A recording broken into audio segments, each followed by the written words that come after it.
Hey guys. Sorry, it's kind of a little bright in here. So this week, we were asked three questions. So for question one, we were asked, what is clinical mental health counseling? In chapter one, Carmichael took a quote from the ACA in 2010, which defined counseling as a professional relationship that empowers um, diverse diverse individuals, families, and groups to accomplish mental health, wellness, education, and career goals. Um, I think a big part of counseling and mental health is helping create a change. So, by this, I mean this change can be like working through trauma and changing the belief that they may have behind why this trauma is there, or um, helping them work through their anxiety and changing the shift of that anxiety. Um, I think that a lot of times that's a base of what our goal is in counseling is to see a change in our clients and help them with the change because they can't be in our office forever. And so we have to teach them the skills to do it outside of our office. And so our second question we were asked this week is, why is clinical mental health an important part of our society? And this question I kind of went back and forth with and how I wanted to answer because I feel like it plays a big part of our society. I feel like that clinical mental health isn't ever going anywhere. It's always going to be part of our society. We always need it. And um,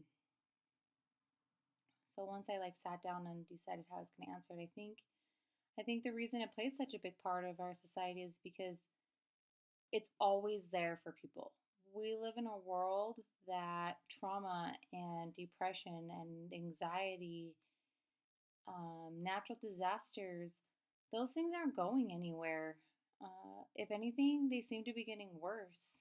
I know that I live, about 200 miles from Las Vegas, where there was that shooting a week ago. And um, in the small town I live in, one of the ladies got shot and killed. And her son was in my daughter's grade. And just the way that it's affected my community and how the counselors in my community have had to step up and offer treatment to the community. And so I think that that's why it's important to our society is those things aren't going anywhere and people need somewhere to turn and um, need somewhere to go when these things happen and hope that they can get help and that they can make these changes that they need to make and that there's somebody that's going to be there for them.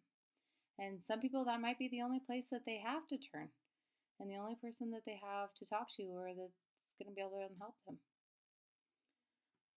The third question we were asked this week to talk about was, what is needed to make counseling effective? I think that this question is there's a two-sided answer to it. I think that the counselor needs to have empathy and understanding for the client. Um, in an article in goodtherapy.org entitled Empathy, it talks about having um, willingness to have empathy. It can't be something that we're forced to do. We can't be forced to have empathy for our clients. It has to be something that we're willing to do. It also talks about how, in order to have empathy work in therapy, as a counselor, the counselor has to not only understand what the client is saying, but also understand what the client isn't understand or isn't saying. And I think that this is something that we don't always think about as counselors. We only are hearing, even just not even just as counselors, as people in general, we're only hearing what people are saying, not necessarily the cues that people are giving us. And I think this is a big one for us as counselors to pick up on and have empathy on. I think the other side to making counseling effective is the clients have to want and have a willingness to want to be there and want to make the change. We can give the client all the tools in the world, but if they don't have the willingness and the want to change, counseling's not going to be effective. And it's not going to do anybody any good, and it's wasting both people's times if they're not wanting to change and be willing. So I think there's a lot of things that go into making counseling effective, but I think it's a two-way street. So I think that's it. And thanks, guys.